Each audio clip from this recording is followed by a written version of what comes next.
الرحمن لفظ ایک ہے لیکن آیت ہو گئی، حالانکہ اس کے کوئی معنی نہیں بنتے ہیں۔ الرحمن بھئی کیا مطلب الرحمن؟ خبر جڑے گی علم القرآن، رحمان نے قرآن سکھایا، اب جملہ مکمل ہو گیا۔ کیوں انہیں علیحدہ کیا گیا؟ اس کی بڑی ایک حکمت ہے۔ ایک آیت ہو سکتی تھی الرحمن علم القرآن، ایک جملہ، خلق الانسان دوسرا جملہ، علمہ البیان تیسرا جملہ، لیکن نہیں، پہلے جملے کو سپلٹ کر دیا۔ کیوں؟ چار چوٹی کی چیزوں کا ذکر ہے اس میں، یہ خاص مقام ہے، اس پر اللہ نے مجھے خاص انشراح عطا فرمایا۔ یہ باتیں آپ کو کسی تفسیر میں نہیں مل سکتی، یہ اللہ کی دین ہے، اس کی عطا ہے، اس کا فضل ہے، اس کا کرم ہے۔ ذالک فضل اللہ یؤتیہ من یشاء۔ اللہ کے ناموں میں سب سے زیادہ حسین اور محبوب نام الرحمن، یہ عام تصور کے خلاف ہے۔ ہمارے ہاں اہل تصوف نے اس کو عام کیا ہے کہ اللہ کا اسم ذات اللہ ہے، اور قرآن میں بھی اللہ کا استعمال زیادہ ہوا ہے۔ اس کی وجہ کیا ہے؟ کہ یہ نام عربوں میں پہلے سے موجود تھا۔ ظاہر بات ہے گفتگو کسی سے کرنی ہو تو آپ کے اور اس کے درمیان کمیونیکیشن کسی کامن ایشو سے ہی شروع ہو سکتی ہے نا۔ اللہم دعا مانگتے تھے وہ بھی اللہ سے، لبیک اللہم لبیک لبیک لا شریک لک لبیک الا شریکا تملکہ وما ملک۔ لبیک تلبیہ تو ان کا بھی یہی تھا، لبیک اللہم لبیک، میں حاضر ہوں اللہ، میں حاضر ہوں اللہ، میں حاضر ہوں، تیرا کوئی شریک نہیں سوائے اس شریک کے کہ جو اختیار اسے حاصل ہے وہ بھی تیرا ہی اختیار ہے۔ بہرحال اللہ ان کے ہاں ہمیشہ سے معروف تھا، اس لیے گفتگو اللہ کے نام سے، لیکن قرآن نے زیادہ انٹروڈیوس کیا الرحمن کو۔ سورۃ الفرقان کی آیت ہے، جب ان سے کہا جاتا ہے رحمان کو سجدہ کرو، قالوا من الرحمن، تو کہتے ہیں یہ رحمان کون ہے؟ ہم نہیں جانتے ہیں، یہ الفاظ موجود ہیں، حالانکہ لفظ موجود تھا رحمان ان کے۔ حضرت ابو بکر بیٹا دور جاہلیت کی پیداوار ہے، عبد الرحمن ابن ابی بکر، لیکن پھر بھی وہ اسے اس معنی میں نہیں لیتے تھے اللہ کو۔ قرآن نے اسے نمایا کہ کیوں کیا، اب اس کو سمجھیے۔ دیکھیے اللہ نے ہمیں پیدا کیا، کوئی ہماری غرض تھی اس میں؟ ہم نے چاہا تھا کہ ہمیں پیدا کیا جائے۔ اللہ ہمیں رزق دیتا ہے، اپنے مقصد سے دیتا ہے، ہمیں زندہ رکھنا ہے اس نے امتحان کے لیے، امتحان لینا ہے نا، تو زندہ رہیں گے تو امتحان دیں گے۔ ہمیں جس کی احتیاج ہے، جس کی احتیاج ہے، جس کی احتیاج، وہ رحمت ہے، اور یہ رحمت کا مادہ وہ ہے جس سے اللہ کے دو نام بنے، الرحمن الرحیم، الرحمن الرحیم، بسم اللہ الرحمن الرحیم۔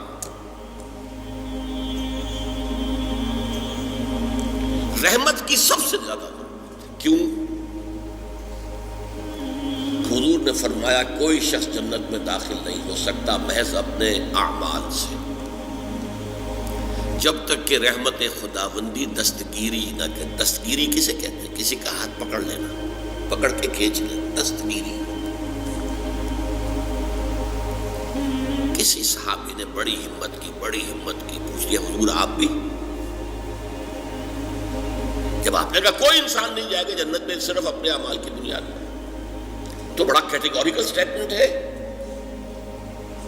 کوئی ایکسیپشن ہے؟ آپ ایکسیپشن ہیں یا نہیں؟ فرمان نہیں، میں بھی الا یتغمدنی ربی برحمتہ، میں بھی جنت میں داخل نہیں ہو سکوں گا اگر میری رب کی رحمت مجھے ڈھانپ نہ لے۔ تو ہمیں سب سے زیادہ کس شے کی ضرورت ہے؟ اگر اصل زندگی آخرت کی ہے اور وہ یا جنت ابدا ہے یا نار ابدا ہے، تو ہماری اصل ضرورت کیا ہے؟ رحمت خدا۔ علم القرآن، اس نے سکھایا ہے قرآن۔ پہلی بات تو واضح ہوئی، جیسے کہ پہلی میں دو آیتیں سنا چکا ہوں، قل بفضل اللہ و برحمتہ، اللہ کی رحمت کا مظہر ہے قرآن، یہاں فرمایا رحمانیت کا مظہر عدم قرآن ہے۔ رحمان جو ہے یہ مبالغے کا صیغہ ہے۔ عرب کہے گا انا عطشان، میں پیاسا مر رہا ہوں پیاس سے، انا جوعان، میں بھوک سے مر رہا ہوں، غضبان، نہایت غضبناک، رحمان نہایت نہیں، نہایت رحمان، جس کی رحمت ٹھاٹھے مارتے ہوئے سمندر کے پانی جوش۔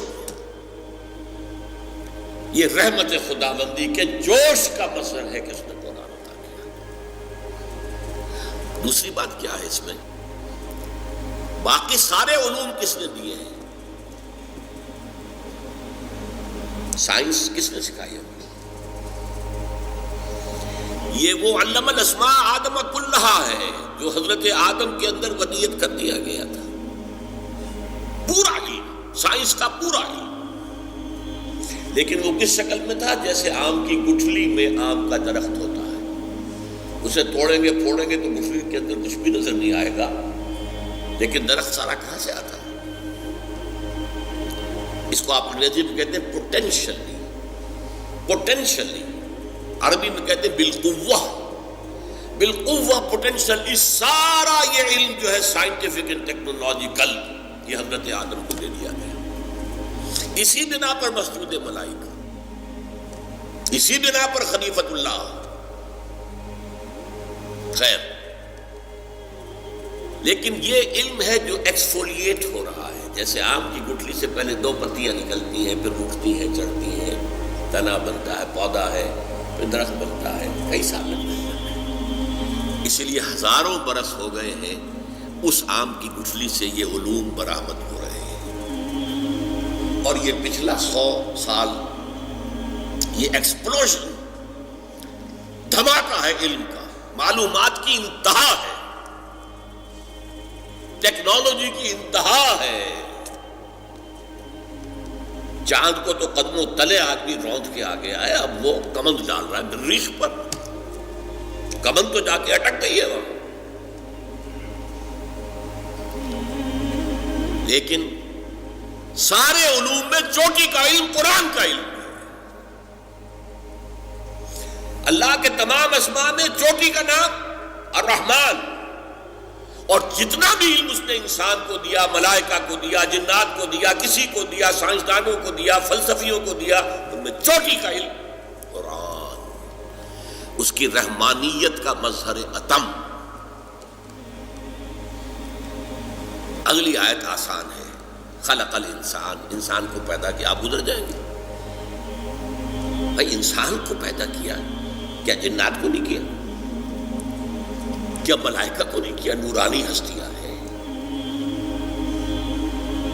کیا گیلیکسیز کو پیدا نہیں کیا؟ سورج کو نہیں کیا؟ چاند کو نہیں کیا؟ سیاروں کو نہیں کیا؟ ستاروں کو نہیں کیا؟ پہاڑوں کو نہیں کیا؟ جانوروں کو نہیں کیا؟ لیکن اس کی تخلیق کا نقطہ عروج، کلائمیکس، وہ انسان۔ میں نے کہا تھا 4 چیزیں چوٹی کی آ رہی ہیں۔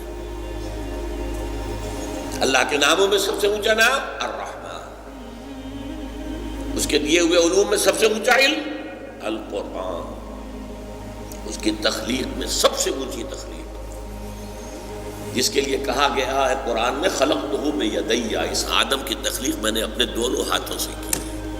فسجد الملائکۃ کلھم اجمعون،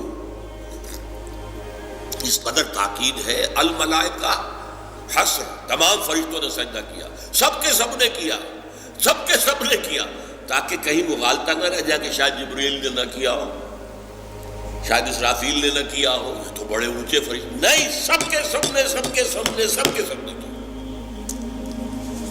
وہ ہے انسان۔ سمجھ میں آ رہی ہے بات؟ یہ آیتیں ایسے ہی نہیں ہیں بس الرحمن علم القرآن خلق الانسان علمہ البیان، بس خلاص، اور کیجیے۔ اچھا، اگلی آیت علمہ البیان، اسے بیان کی صلاحیت عطا کی۔ بینائی کس نے عطا کی ہے؟ فرمائیں اللہ نے۔ یہ سنوائی کان کس نے دیے؟ ہاتھ پاؤں کس نے دیے؟ ہمیں کتنی صلاحیتیں دی گئی، چوٹی کی صلاحیت قوت بیان ہے. آ رہے نا آپ ایک حساب سے. ہماری اگر بینائی ہے تو حیوانات کی بینائی ہم سے 1000 گنا زیادہ ہے. بعض جانوروں کی بینائی ہم سے 1000 گنا زیادہ ہے. عقاب اتنی بلندی سے زمین پر پڑی ہوئی سوئی کو بھی دیکھتا ہے. ایسے حیوانات بھی ہیں جو بغیر روشنی کے دیکھتے ہیں. ہو گئے نا ہم سے آگے. ان کی قوت سماعت ہم سے بہت آگے ہے. گھوڑے کے سوار نے ابھی کوئی آواز نہیں سنی، گھوڑے کے کان نے سن لی ہے، اس کے کان کھڑے ہو گئے. اینٹیناز جنہیں آپ کہتے ہیں کنوتیاں، گھوڑے کی کنوتیاں کھڑی ہو گئی کہ کوئی خطرہ ہے. ابھی سوار کے فرشتوں کو بھی پتہ نہیں ہے. اس کی سماعت اتنی تیز ہے. سونگھنے کی صلاحیت کتے میں جتنی ہے، بکری میں جتنی ہے، ہمارے پاس تو 1000واں حصہ بھی نہیں. وہ سونگتے پتہ چلا لیتے یہ میرے کھانے کی چیز ہے، یہ نہیں. شامہ. اس اعتبار سے سوچئے ساری صلاحیتوں میں ٹاپ کی صلاحیت انسان کے پاس. اسی لیے انسان کو کہتے ہیں حیوان ناطق، یہ بات کرنے والا حیوان. یہ چوٹی کی 4 چیزیں چوٹی کی. اللہ کے ناموں میں سب سے اونچا نام رحمان. جو علم اس نے دیے ان کو سب سے اونچا علم قرآن. جو بھی مخلوقات اس نے پیدا کی ان میں چوٹی کی مخلوق انسان، اور انسان کو جو بھی صلاحیتیں دی ہیں ان میں چوٹی کی صلاحیت بیان. اور اس کو میں سائنٹیفکلی بھی بتا دیتا ہوں آپ کو، صرف ڈاکٹرز اس کو صحیح طور سے سمجھ سکتے ہیں، بلکہ ان کے علم میں ہے. ہمارا جو یہ سینٹرل نروس سسٹم ہے، اسپائنل کارڈ ہے، برین ہے، برین میں جو سب سے اوپر کا حصہ ہائیسٹ، تو پیلے سے زرد رنگ کا جو مادہ ہے، اس میں ایریاز مقرر ہیں. مثلا اس کے پچھلے حصے میں آنکھ جو کچھ دیکھتی ہے، آنکھ کے اندر تو ایک کیمرہ لگا ہوا ہے صرف، اور کیا ہے، کیمرے پر پکچر آئی، یہاں سے وہ اب میسج جا رہے ہیں، الیکٹرانک میسیجز. یہاں ہے وہ ایریا اس گرے میٹر کے اندر جو اسے انٹرپریٹ کرتا ہے یہ کیا چیز ہے جو آنکھ نے دیکھی ہے. اسے آپ کہیں گے ویژن سینٹر، دماغ کا. آنکھ کچھ نہیں دیکھ سکتی، آنکھ تو ایک آلہ ہے صرف. دیکھنے والی شے تو یہاں دماغ میں ہے. کان کی تو ہوا کی وہ جو بھی ویو سے ٹکرا رہی ہیں یہ انٹرپریٹ کہاں ہوتی ہے؟ دماغ میں ہوتی ہے. ایئرنگ سینٹر سب سے بڑا ایریا جو ہے اس میں وہ اسپیچ سینٹر کہلاتا ہے. اور اس کے 2 حصے ہیں، دوسروں کی گفتگو کو سمجھنا اور پھر اپنے مافی الضمیر کو بیان کرنا. 2 حصے ہیں. جیسے کہ ایک بہت چھوٹا سا فینومینن ہے، آپ کا ہاتھ یہاں رکھا ہوا تھا، کسی چیز نے کاٹا، فوراً ہاتھ آپ نے کھینچ لیا، حالانکہ آپ کے کانشیس لیول پہ کوئی فیصلہ نہیں ہوا ہے. یہاں سے سینسیشن گئی ہے آپ کو، اور یہاں سے آرڈر آیا ہٹاؤ آپ یہاں سے. تو ہر چیز کے یہ 2 حصے ہیں. تو اسی طریقے سے ہم سنتے ہیں، سمجھتے ہیں، یہ ہمارا ایک فیکٹر ہے. پھر اپنی رائے قائم کرتے ہیں، پھر اس کو بیان کرتے ہیں. تو اسپیچ سینٹر کے بھی یہ 2 حصے ہیں، اور ہمارے برین میں لارجسٹ جو ایریا ہے وہ اسپیچ سینٹر ہے. اچھا اب میں آ رہا ہوں، یہ آیتیں 4 ہوئیں. الرحمن علم القرآن خلق الانسان علمہ البیان. ٹھیک، جملے کتنے ہیں؟ 3. الرحمن علم القرآن ایک جملہ، خلق الانسان دوسرا جملہ، علمہ البیان تیسرا جملہ. اب اگر آپ کو یاد ہو ارتھمیٹک میں ایک قاعدہ پڑھایا جاتا تھا، اب بھی پڑھایا جاتا ہوگا، ریشیو پروپورشن، نسبت و تناسب. 3 ویلیوز دی ہوئی ہے، چوتھی تلاش کرو. یہ 3 ویلیوز آ گئی ہیں ان 4 آیات میں. چوتھی تلاش کرو. چوتھی کیا ہوگی؟ اعلیٰ ترین صلاحیت کو اعلیٰ ترین شے پر استعمال کرو. کیا مطلب؟ سب سے اونچی صلاحیت، سب سے اونچی نعمت جو ہے اللہ کی، اس پر صرف کرو. قرآن سمجھو اور سمجھاؤ. یہ ریشو پروپورشن سے نتیجہ نکلا کہ نہیں نکلا؟ لیکن قرآن کا اصول کیا ہے؟ وہ خلا چھوڑ جاتا ہے. یہاں خلا چھوڑ دیا نا چوتھی چیز کا. الرحمن علم القرآن خلق الانسان علمہ البیان. اب الشمس والقمر بحسبان، اب بات بدل گئی. تو ان تینوں کا نتیجہ کیا ہے؟ ان تین آیات کا یہ خلا چھوڑ دیا. یہ خلا چھوڑا ہے اولو الالباب کے لیے، ہوش مند لوگوں کے لیے، عقل مند لوگوں کے لیے، کہ اپنی عقل کو اپلائی کرو. اور اللہ کا یہ فضل و کرم ہے کہ اس کے ضمن میں اللہ نے محمد الرسول اللہ صلی اللہ علیہ وسلم کے ذریعے سے ہمیں اس خلا کو بھی پر کرنے کا ایک سہولت دے دی. اب دیکھیے، میں نے حدیث سنائی تھی، الرحمن علم القرآن خلق الانسان علمہ البیان، عن عثمان ابن عفان خیرکم من تعلم القرآن وعلمہ. تم میں سے بہترین لوگ وہ ہیں جو قرآن سیکھے اور سکھائے. یہ اس کا نتیجہ ہو گیا.